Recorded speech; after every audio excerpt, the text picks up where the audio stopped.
नमस्कार, स्वागत है सम्राट क्लासेस बाय अरुण में। आज मध्य प्रदेश भोज मुक्त विश्वविद्यालय डीएलएड और बीएड एंट्रेंस एग्ज़ाम के लिए जो टॉपिक है महाजनपद काल और मगध काल, उससे महत्वपूर्ण हम क्वेश्चन भी करवाएंगे और साथ में थोड़ा-सा इसके बारे में चर्चा करेंगे जो वन शॉट नोट्स रहेंगी।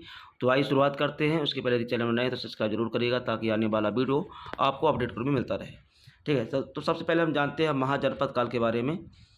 ठीक है, इस काल में पहली बात तो 600 ईसा पूर्व से 321 ईसा पूर्व के बीच में महाजनपद काल माना जाता है। इस काल में भारत में 16 महाजनपद थे। इनमें से कुछ राजतंत्र थे और कुछ गणतंत्र थे। प्रमुख महाजनपद कौन कौन से थे? मगध, कोसल, वत्स, अवंती, काशी, वजी, कुरु, पांचाल, मत्स्य, शूरसेन, असमक, गांधार, कंबोज, चेदी, अंग, मलवा आदि। ये कुल मिलाकर 16 महाजनपद थे। ठीक है, इसके बाद इस काल में कला, संस्कृति, व्यापार, नगरों का विकास हुआ। बौद्ध और जैन धर्म का उदय भी इसी काल में हुआ। यानी पूछा जा सकता है कि बौद्ध एवं जैन धर्म का उदय किस काल में हुआ? तो महाजनपद काल में हुआ। और कुल मिलाकर महाजनपद काल का ये रहा मैप। ठीक है, ये पूरा मैप आपको दिख रहा है कहाँ पे किस दिशा में। जैसे ऊपर गांधार था, यहाँ कमोज था, ऐसे चुरु, मत्स्य है ना, कौशल, तो ये सब आपके लिखे हुए हैं। ठीक है, इसके बाद मगध काल की बात करें तो मगध काल भी जो माना जाता है वो भी 600 ईसा पूर्व से 321 ईसा पूर्व के बीच में माना जाता है। मगध प्रारंभ में एक छोटा सा जनपद था जो आगे चलकर एक सबसे शक्तिशाली राज्य बना। ठीक है ना। प्रथम राजधानी क्या हुआ इसकी? राजगृह जो गिरिब्रज में है। और उदयन ने पाटलिपुत्र नगर की स्थापना की थी। और मगध के प्रमुख शासक बिंबिसार, अजातशत्रु, उदयन, शिशुनाग, नंदवंश के शासक थे। ठीक है, मगध साम्राज्य के उत्कर्ष का प्रमुख कारण लौह धातु की उपलब्धता, उपजाऊ भूमि, गंगा का मैदान तथा कुशल शासक थे।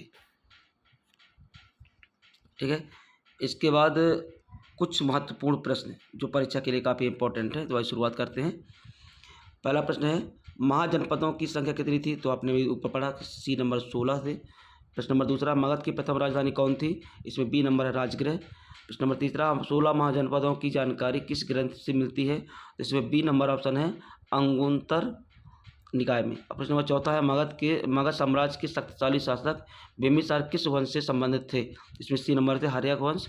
और प्रश्न नंबर पाँचवा है पाटलिपुत्र नगर की स्थापना किसने की थी?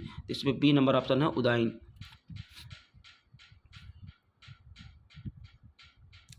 प्रश्न नंबर छठवां है महाजनपद काल में सबसे शक्तिशाली महाजनपद कौन सा बना? इसमें डी नंबर मगध बना। प्रश्न नंबर सातवां अजातशत्रु किसका पुत्र था? तो इसमें बी नंबर बिंबिसार। और प्रश्न नंबर आठवां महाजनपद काल में गणतंत्र प्रणाली किसमें प्रचलित थी? इसमें सी नंबर वज्जी संघ में। और प्रश्न नंबर नौवां है नंद वंश का संस्थापक कौन था? इसमें सी नंबर है महापद्मानंद। और प्रश्न नंबर 10वां है मगध साम्राज्य के उत्कर्ष का मुख्य कारण क्या था? तो इसमें सी नंबर है लौह धातु की उपलब्धता। ठीक है, इसके बाद कुछ विशेष तथ्यों की बात करें।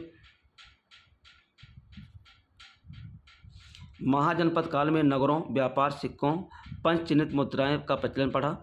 बौद्ध धर्म के संस्थापक गौतम बुद्ध, जैन धर्म के संस्थापक महावीर स्वामी हुए। मगध की शक्ति का विस्तार नंद वंश आगे चलकर मौर्य साम्राज्य में हुआ। ठीक है, इसके बाद 11वां नंबर प्रश्न है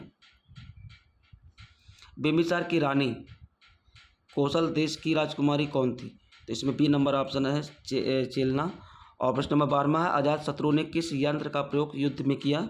इसमें बी नंबर शतघनी। और प्रश्न नंबर 13वां है बौद्ध ग्रंथों के अनुसार अजातशत्रु ने किसे कारागार में डाल दिया था? तो इसमें ए नंबर ऑप्शन है बिंबिसार को। प्रश्न नंबर 14वां मगध साम्राज्य में उदयन के शासन काल में राजधानी कहाँ स्थानांतरित की गई? तो इसमें बी नंबर ऑप्शन है राजगृह से पाटलिपुत्र।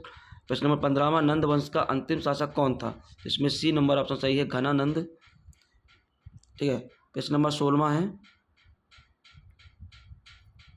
महाजनपद काल में किस महाजनपद की राजधानी कौशाम्बी थी? ए नंबर सही है इसमें वत्स। प्रश्न नंबर 17वां महाजनपद काल के समाज में कौन सी व्यवस्था प्रमुख थी? इसमें सी नंबर राजतंत्र। प्रश्न नंबर 18वां मगध साम्राज्य के विस्तार में किसका महत्वपूर्ण योगदान था? इसमें सी नंबर ऑप्शन है अजातशत्रु। और प्रश्न नंबर 19वां है मगध काल में सिंचाई के लिए इसका निर्माण किया गया तो इसमें ए नंबर है नहरों का। और प्रश्न नंबर 20वां है, लौ ऐश की प्रचुरता किन क्षेत्रों में थी जिससे मगध का उत्थान हुआ। ठीक है ना। तो इसमें बी नंबर ऑप्शन है छोटा नागपुर क्षेत्र। और इसके बारे में हम थोड़ा सा ऊपर तो पढ़ ही चुके हैं विस्तार से, तो आइए थोड़ा सा और देख लेते हैं। कालक्रम की बात करें तो पहले बिंबिसार 542 ईसा पूर्व से 492 ईसा पूर्व। दूसरा अजातशत्रु 492 से 460 ईसा पूर्व। उदयन 460 ईसा पूर्व से 444 ईसा पूर्व। और पद्मानंद लगभग 345 ईसा पूर्व और घनानंद लगभग 321 ईसा पूर्व में। ठीक है।